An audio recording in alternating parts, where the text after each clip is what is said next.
नमस्कार, आपला प्रभाग आपला नेता या कार्यक्रमात आपल्या सर्वांचं स्वागत. आज आपण भेटणार आहोत प्रभाग क्रमांक 7 मधील भारतीय जनता पार्टीचे उमेदवार गजेंद्रजी मोरे यांना. ते शिवाजीनगर प्रभागामध्ये भारतीय जनता पार्टीचे उपाध्यक्ष पण आहेत. सर, काय सांगाल तुम्ही? शिवाजीनगर भागातनं भारतीय जनता पार्टीचे उपाध्यक्ष होतात. नमस्कार. जो शिवाजीनगर भागात काम करत असताना जो पक्षाने माझ्यावर सातत्याने विश्वास टाकला व पक्षाने जी जबाबदारी दिली ती मी विश्वासपूर्ण पार पाडली. त्यामुळं पक्ष एक माझ्याकडे बघताना त्यांचा एक वेगळाच दृष्टिकोन असतो. आमच्या पक्षाचे पालकमंत्री गिरीश भाऊ बापट आहेत, आमच्या पक्षाचे खासदार अनिलजी शिरोळे आहेत आणि लोकप्रिय खासदार आमचे संजय नाना काकडे आहेत व स्थानिक आमदार विजय काळे यांनी एक माझ्यावर जो विश्वास टाकलेला आहे तो सातत्यपणे मी पूर्ण करत आलो. येणाऱ्या 2017च्या निवडणुकीत त्यांनी जो माझ्यावर अजून एकदा विश्वास टाकावा अशी मी त्यांना विनंती करतो. त्याला मी 100% पात्र राहील अशी मी हे करतो.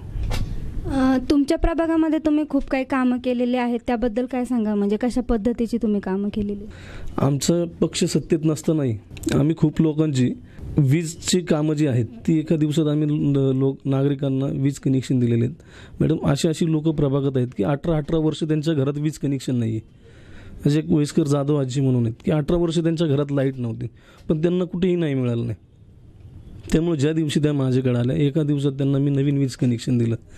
तुमचे रेशन कार्डचे कामं असतात, लोकांची उत्पन्नाचा दाखला असतो, रहिवासी दाखला असतो आणि सगळ्यात मोठी समस्या असते हॉस्पिटलची. काय झोपडपट्टीत का नागरिकांकडे एवढे पैसे नसतात की हॉस्पिटलचं बिल भरू शकतात ते. त्यामुळे जे पालिकेच्या सुखसुविधा आहेत हे त्यांना माहिती नसतात आणि स्थानिक नगरसेवक किंवा कुणीही असू दे ते उपलब्ध जागेवर होत नाहीत. त्याच्यामुळं लोकांची आणि लोकांना माहिती की इथं आलं की काम होतं. भाजपचं नेतृत्व म्हणून मी तिथं काम करतो पण आमच्याकडे लोक आले की त्यांच्या समस्या 100% निवारण होईल याची मी व माझे कार्यकर्ते व मित्रपरिवार आम्ही याची दखल घेतो आणि त्यांना 100% आम्ही कामं करून देतो. त्यामुळे जो लोकांचा विश्वास आहे माझ्या हॉस्पिटलचा असू द्या, MSEBीचा असू द्या, रेशन कार्ड असू द्या किंवा इतर काही गोष्टी असतील, खरोखर मॅडम लोकांना आम्ही त्या गोष्टीत न्याय देतो. आज तुम्ही वस्तीत गेला असताल, पाहिलं असेल तर लोकांची एकच इच्छा अपेक्षा आहे की बाबा ह्या माणसाकडे काही पद नसताना किंवा घरात कोणी नगरसेवक नसताना हा माणूस एवढं कामं करतो, जर आपण याला निवडून दिलं तर हा आपल्यासाठी काहीतरी वेगळं करेल, ह्या आशेने मी काम करत असतो. तुमच्या प्रभागामध्ये ज्या झोपडपट्ट्या आहेत त्या झोपडपट्ट्यांच्या अनेक समस्या आहेत आम्ही पाहिल्यात. तर तिथले नगरसेवक जे आहेत त्यांनी खूप कामं अशी अर्धवट वगैरे केलेली आहेत. आता येत्या निवडणुकीमध्ये जर तुम्ही निवडून आलात तर ती कामं तुम्ही पूर्ण करून द्याल का? सगळ्यात प्रथम मॅडम झोपडपट्टीतला एक महत्त्वाचा प्रश्न सांगतो. मी थोडक्यात सांगतो की कस्तुरबा आणि इंदिरा वसत आणि सकाळनगर ह्या तीनचं हे जोडून मी सांगतो तुम्हाला. गेली अनेक वर्ष काँग्रेस राष्ट्रवादीची सत्ता आहे त्या भागात, पण त्या भागात जर तुम्ही पाहिलं तर फक्त कॉर्पोरेशनचे जे बाथरूम आहेत, टॉयलेट्स ते आणि रोड याच्याशिवाय दुसरं कुठचंही काम त्यांनी केलेलं नाही आहे. आज नाही म्हणलं तरी 50% मुलं दारूच्या आहारी गेलेले आहेत तिथं. त्यामुळं जे काही तिथं परिणाम सोसावे लागतात आईवडिलांना, बायकोला, लहान मुलांना, की आपल्या घरातलं एक करता धरता माणूस जर दारू पित असेल तर इतरांनी काय करायचं. सर्वात प्रथम माझं तरुण मुलांना ही विनंती आहे की तुम्ही दारूच्या आहारी जाऊ नका.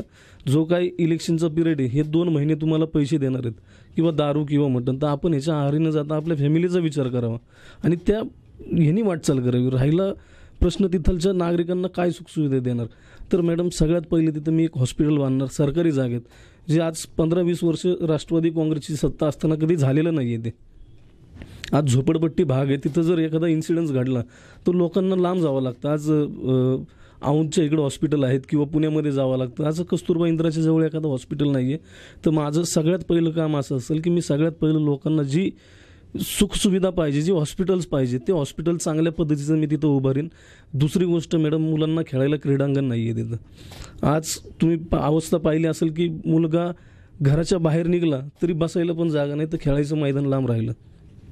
आमचे पुण्याचे पालकमंत्री गिरीश भाऊ बापट आहेत, लोकप्रिय खासदार संजय नाना काकडे आहेत व अनिल शिरोळे आहेत खासदार आमचे आणि स्थानिक आमदार विजयराव काळे.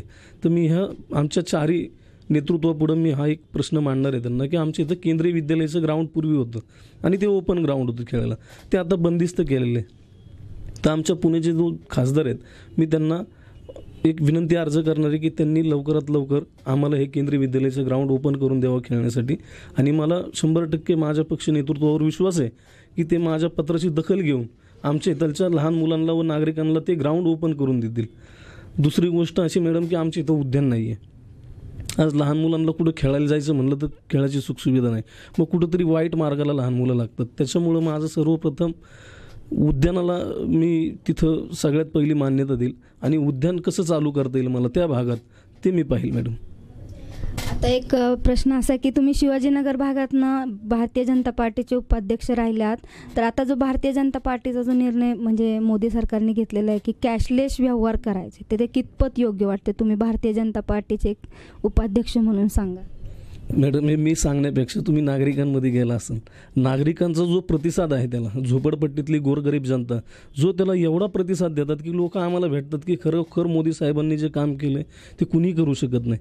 आज मोदी साहेब ह्या देशात एक म्हणजे माझा कार्यकर्ता म्हणून असं म्हणणं आहे की मोदी साहेबांवर काहीतरी दैवी शक्ती आहे जो एवढे चांगले देशाला दिवस बघायला मिळायला लागलेत. आणि ह्या देशात सगळ्यात पहिला जो सुखी आता माणूस दिसतो आपल्याला तर हा गोरगरीब माणूस आहे, कष्टकरी माणूस आहे. आणि मोदी साहेबांचं हेच ध्येय आहे की गोरगरीब कष्टकरी माणूस हा जगला पाहिजे. आणि त्यासाठी मोदी साहेब जे धोरण राबवतात त्याला आमचं 100% मॅडम पाठिंबा आहे. आणि असंच कार्य मोदी साहेबांचं घडत राहणार आहे आणि त्यांच्या नेतृत्वाखाली आम्ही असंच काम करत राहून गोरगरीब नागरिकांना चांगल्यात चांगल्या सुविधा कशा देण्यात येईल ते आम्ही पाहू. शेवटचा प्रश्न, तुमच्या मतदार नागरिकांसाठी काय सांगाल तुम्ही? माझी सर्व नागरिकांना एक विनंती राहील की तुम्ही जो 2012ला जी माझी आई रुक्मिणी तुळशीराम मोरे ह्या 2012च्या इलेक्शनमध्ये निवडणुकीला उभं थांबलेलं होतं, मला काही अनुभव नसताना माझ्या प्रेमापोटी जे तुम्ही माझ्या आईला भरभरून मतदान दिलेलं आहे आणि जो तुम्ही विश्वास दाखवलेला आहे त्याला मी कुठेही कमी पडलेलो नाही. ज्या वेळेस 2012चे इलेक्शन मी पडलो तुम्ही एवढं प्रेम दिलं, पण ते नशीब म्हणा निवडून नाही आलो, तरी देखील मी दुसऱ्या दिवसापासून कामात राहिलो. आपण सगळ्यांना माहितीच असेल. जर तुम्हाला असं वाटतं की खरोखर गजेंद्र मोरे हा आपल्या जनसामान्यांचं काम करतोय किंवा असंही करत राहील, असंच करत राहील, तर माझी सर्वांना एक विनंती आहे, माझ्या रूपाने माझी आई रुक्मिणी तुळशीराम मोरे व वहिनी रुपाली मोरे ह्यांच्या दोघींपैकी पक्ष ज्याला तिकीट देईन त्याला तिकीट देईल. पण माझी तुम्हा सर्वांना विनंती आहे की येणाऱ्या निवडणुकीत माझ्या आईला व वहिनीला तुम्ही चांगल्या मताने निवडून आणावं व तुमच्या ज्या काही अडीअडचणी असतील त्या मी सदैव अशाच सोडवत राहील व भविष्य काळात तुम्हाला काही अडचण येणार नाही याची मी जाणीवपूर्वक विचार करून ठेवील व तुमच्या प्रत्येक कामात सुखादुःखात मी तुमच्या घरातला व्यक्ती म्हणून सहभागी होईल एवढा माझ्यावर विश्वास टाकावा. व माझी आई इलेक्शनला उभी राहते, तुम्ही तिला भरभरून मतदान करावं व तिच्यावर एक विश्वास टाकून तुम्ही तिला निवडून द्यावं ही माझी विनंती आहे.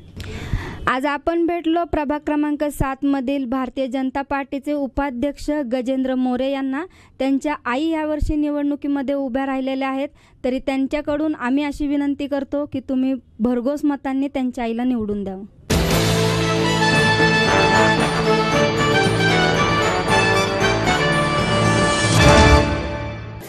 आज आपण आलो आहोत प्रभाग क्रमांक 7 मध्ये कस्तुरबा वसाहत गणेश खिंड रोड औंधमध्ये.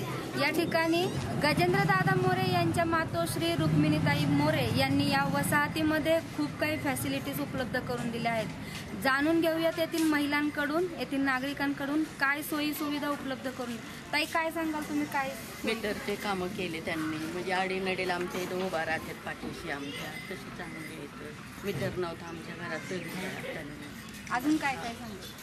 अजून म्हणजे असंच कोणते भांडणं मुलांचे काही झाले तर मदतीला कधी रातचं या ते पाठीमागं धावत पळत आमच्या पाठीमागं उभा राहतो. तुम्ही सांगा, तुम्ही काय सांगा? हे काय आमच्या ज्या टायमालाच आमच्या कुठल्या पण कामेला आम्हाला उभा राहतात. ते कधी पण जावा, निम्म्या रात्रीला जावा, मुलाचं काय असलं, आमचं घरातलं काय असलं तर ते सॉल्व करतात सगळं आमच्या घरातली कामं. आणि पैशा पाण्याची काय अडचण असली तर आम्हाला खूप मदत करतात. ते मुलांचं काय असलं दवाखाना ह्याला तर ते येऊन डॉक्टरशी बोलणं चालणं सगळं करतात. ते माझी नात ॲडमिट होती तर त्यांच्यामुळंच माझी नात ही जरा व्यवस्थित झाली आणि आता ही आहे त्यांच्यामुळंच. आमचा दवाखान्याचा बिल पण कमी करायला लावला त्यांनी. आणि मीटर नव्हतं मला, मीटर पण त्यांनी स्वतः आणून दिला घरामध्ये. नळ नव्हता मला, मी इकडे तिकडे पळायचे पाण्यासाठी, तर त्यांनीच मला पाण्याचा पण नळ आणून दिलेला. आणि आमच्या वस्तीमध्ये कितीक लोक असे निवडून आले तर कितीक काय झालं, पण एक जण सुद्धा असं की येऊन आमचे कुठले कामं आमचं काही असलं तर कुणी आमचं काही कामं कुणी केले नाही. आमचा दादा मोरे आम्हाला आहे आमच्या पाठीशी, खूप आमची मदत करतात आम्हाला. दादा मोरे हा खूप चांगला आहे आणि त्याच्यापासून ह्या झोपडपट्टीची चांगली प्रगती झालेली आहे. आणि सगळ्या लोकांना कुठलाही नगरसेवक निवडून येऊ, आजपर्यंत कुठलंच कुणी काम केलेलं नाही आहे. दादाशिवाय कुणीच करत नाही. अर्ध्या रात्रीला दादा म्हणलं तरी उभा राहतो. मनाच्या दाखल्यासाठी मला लगेच 1 दिवसामध्ये त्यांनी कुठलंही उत्पन्न काम जातीचं प्रमाणपत्रासाठी खूप मदत केली. मुलाच्या ॲडमिशनसाठी पण त्यांनी कॉलेजमध्ये जाऊन प्राध्यापकाशी भेटून त्यांनी ॲडमिशन मिळवून दिलं मुलांना पण. हो, प्रदीप जोगी, राहणार कस्तुरबा वसाहत. दादा मोरेबद्दल सांगायचं गेलं तर चांगलं म्हणजे कार्यकर्ता माणूस चांगला आहे. कुठल्या अडचणीला कधी म्हणजे नाही असं नाही, सर लगेच येऊन मदत करून जातात. असं म्हणजे कुठलेही असं आधार कार्ड काढायचं असो, म्हणजे काही घरगुती प्रॉब्लेम असेल, वॉर्ड ऑफिसमध्ये काही काम असलं, म्हणजे काही जरी सांगितलं कुठल्या गोष्टीला कधी नाही असं नाही. त्यांचं प्रत्येक गोष्टीला हो म्हणून सगळे कामं करून देतात ते पूर्णपणे. असं दादांच्या मातोश्री निवडणुकीत उभं राहतात, तुम्ही त्यांना असं पाठिंबा द्याल? हो, 100%. दादा मोरे यांच्यामुळे या वसाहतीमध्ये खूप काही सोयी सुविधा उपलब्ध करून दिलेल्या आहेत आणि नागरिक त्यांच्या या कामाने खूपच खुश आहेत. कॅमेरामन अक्षय सोबत मी सोनाली, जनवार्ता न्यूज, पुणे. आज आपण आलो आहोत प्रभाग क्रमांक 7 मधील इंदिरा वसाहत येथे. या प्रभागामध्ये रस्त्याच्या कामावरती खोदकाम करून ठेवलेलं आहे. हे अशा पद्धतीचं खोदकाम आहे. या वसाहतीमध्ये जे येण्या जाण्याचा रस्ता आहे हा नगरसेवकांनी ड्रेनेजची लाईन टाकण्याच्या कामासाठी खोदून ठेवलेले आहेत. खोदून ठेवल्यामुळे इथे भरपूर प्रमाणात खड्डे निर्माण झाले. तसेच या वसाहतीमध्ये जे सार्वजनिक शौचालय आहेत तीही व्यवस्थित स्वच्छ केली जात नाही. तेथे महिला, लहान मुले शौचात जातात आणि त्यांना काही रोगराई होऊ शकते. हे खड्डे खोदल्यामुळे पावसाळ्यात या नागरिकांना मोठ्या समस्येला तोंड द्यावं लागतं. पावसाळ्यामध्ये पावसाचं जे पाणी आहे ते साठून घरामध्ये घुसू शकतं. ड्रेनेज लाईनमधलं जे पाणी आहे ते सुद्धा घरामध्ये घुसतं आणि त्याच्यामधून बऱ्याचशा प्रमाणात रोगराईतला जे कारणीभूत ठरणारे जंतू आहेत तेही घरामध्ये घुसतात. लहान मुलांवरती याचा जास्त प्रमाणात परिणाम होऊ शकतो. त्यामुळे येथील नागरिकांची अशी मागणी आहे की लवकरात लवकर हा रस्ता दुरुस्त करून द्यावा आणि जे ड्रेनेज लाईन आहेत ते लवकरात लवकर स्वच्छ करून द्यावेत. सांगा, काय सांगा? अंधार पडतो, लाईट नाही, खड्डा आहेत, हे केव्हा साफ करणार आहेत ते लोक? कुठे नगरसेवक झोपलाय घरात? नगरसेवकचं काम आहे येऊन बघायचं. आम्ही नाही गेलो. का नाही गेलो म्हणजे आम्हाला तिथं थांबूच देत नाही. येतो आता, जातो मी, बघतो मी, असं म्हणल्यावर काय करणार? कलाबाई दसरथ डोंगरे. काय सांगाल तुम्ही, तुमची काय अडचण? आमच्या ह्या अडचणी, घरानं पाणी जातंय, असे खड्डे खंदून सिने ठेवलेले आहेत. मतदान करा, मतदान करा, कशाला करा ह्याला मतदान? निवडून देऊन काय ह्याचा उपयोग हाया का काय उपयोग? आमच्या घरानं पाणी जात आहे, असे खड्डे खंदू ठेवलेले आहेत. रोडला ठिगळं मारी तिथं नगरसेवक इथं खंदलं इथंच मारायचं, तिथं खंदलं तिथं सिमेंट टाकायचं. हे असं नगरसेवक तिला जागेवर लवटा येत नाही तर तिला काय कोण्या तोंडानं बोलावा? ती ओळखच देत नाही माणसाला. मतदानाच्या टायमाला पाया पडत येतात, सगळे झुकत येत आणि पुन्हा जी जातेत कुठं मेलेत का ते आम्हाला नजरच पडत नाही. तर ती मग काय करायचं? या भागामध्ये जो एखादा कार्यकर्ता आहे त्याच्याकडे काय तक्रार? कुणाकडे बी तक्रार करा तुम्ही, त्याचे हाय तेच हाय त्याच काही बी करा, किती बी तक्रारी करा, तेवढ्या पुरता हा म्हणत येतं.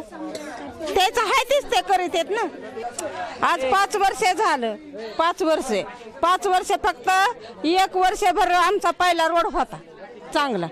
जे 5 वर्षापासून जे खंदायला चालू केलं, हिथं खणलं की इथं 4 टोपले टाकायचं, तेवढंच टाकायचं. तिथं खणलं की तिथं 4 टोपले टाकायचं. आमच्या घरानं पाणी यायचं तीच तेवढं येतंय, घाणी यायची तीच तेवढी येते. मग आम्हाला रोग झाले तर कोण बघायला येतंय? कोणच नाही ना बघायला येत. रेखा पंडित लोणारे. काय सांगाल? आम्ही हेच सांगतो की आम्हाला खूप त्रास येतं रस्त्याचा, पाणीचा, हे खड्डे खुड्डे आहेत, ती बाथरूम साफ होत नाहीत, लाईटी राहत नाहीत, कोणी नाही बघत. मतदानच्या टायमालाच येतात सगळे हात जोडता, आम्ही सगळं त्यांना सहकार्य करतो, ते आम्हाला काही सुद्धा करत नाहीत. आम्ही आता याच्यासाठी बोलत नाही का जास्त, कारण की आम्ही बोलले की आमच्यावर दबाव येतो, त्याच्यासाठी आम्ही बोलत नाही बाई माणसं. हाकून लावल्यावर काय करायचं आम्ही गरीब लोकांनी, सांगा बरं तुम्ही. तर या समस्येकडे नगरसेवकांनी दुर्लक्ष केलेलं आहे. येथील नागरिक नगरसेवकांकडे जातात तर त्यांना तिथून घरी पाठवून दिलं जातं. ही कामं लवकरात लवकर व्हावीत निवडणुकीच्या तोंडावरती, अशी येथील नागरिकांची मागणी आहे. व्हिडिओ जर्नलिस्ट अक्षय बरोबर मी सोनाली, जनवार्ता न्यूज पुणे.